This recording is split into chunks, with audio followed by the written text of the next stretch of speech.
राष्ट्र नवनिर्माण सेना के प्रवक्ता और नवी मुंबई के अध्यक्ष गजानन काले ने नेरुल सिवुड़ प्रभाग में शिक्षा, स्वास्थ्य, रोजगार, शहर विकास और अन्य नागरिक मुद्दों को लेकर परिवर्तन यात्रा निकालकर जनता से मिलकर उनकी समस्या व अन्य मुद्दों पर चर्चा की।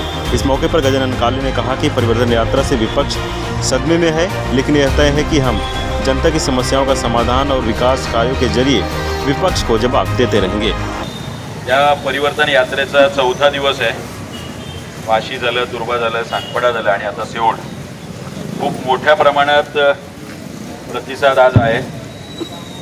म्हणजे 9:30-10 वाजताही कुठल्या तरी राजकीय कार्यकर्त्यासाठी घरातल्या महिला येतात आणि ज्यांच्या मागे महिलांची ताकद आणि शक्ती उभी राहते त्याला कोणीही थांबवू शकणार नाही, एवढं मात्र मला नक्की विश्वास वाटतो।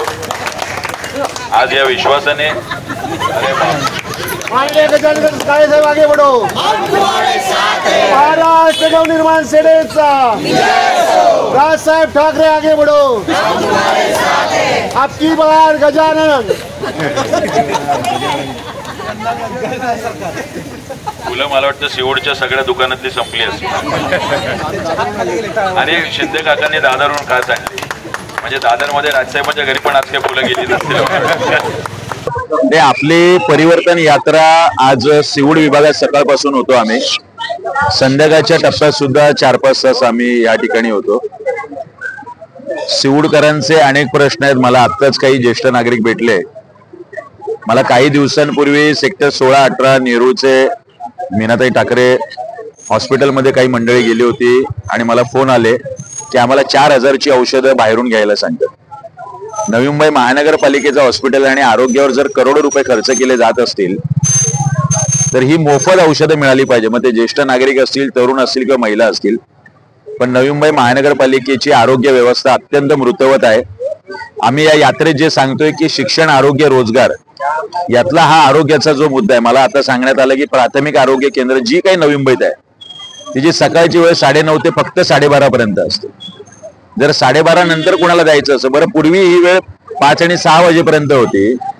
प्राथमिक आरोग्य केंद्रात असणारे जे काही आरोग्याच्या संदर्भातले डॉक्टर असतील, नर्स असतील किंवा अधिकारी असतील, हे दुपारनंतर मग नेमकं करतात काय? हे पूर्ण वेळ तिथे का थांबत नाही आणि पूर्ण वेळी प्राथमिक आरोग्य केंद्र का सुरू होत नाहीये? इथे ते सावळा हॉस्पिटल बरोबर गेली 15 वर्ष जमीन देण्यात आलेली आहे, अजूनही तिथे हॉस्पिटल उभारण्यात आलं नाही।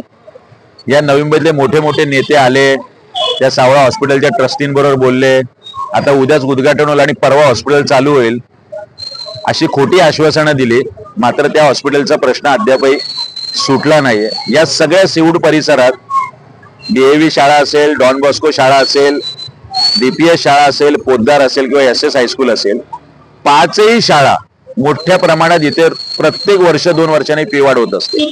पालक रस्त्यावर येतात, कुठल्याही पद्धतीने पालकांना फी मध्ये दिलासा मिळत नाही। आम्ही जे सातत्याने सांगतो की या सर्व शाळांचं गव्हर्नमेंट ऑडिट झालं पाहिजे, पुढची 5-10 वर्ष 1 रुपये फी वाढ होणार नाही।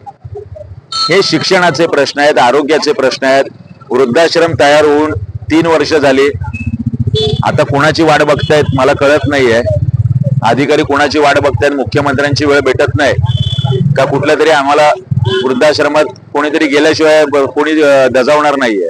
तर मला वाटतं असे अनेक प्रश्न सिवुडचे प्रलंबित आहे। इथले लोकप्रतिनिधी झोपा काढतायत, मग ते 10-20 वर्ष 30 नावं असलेली मंडळी।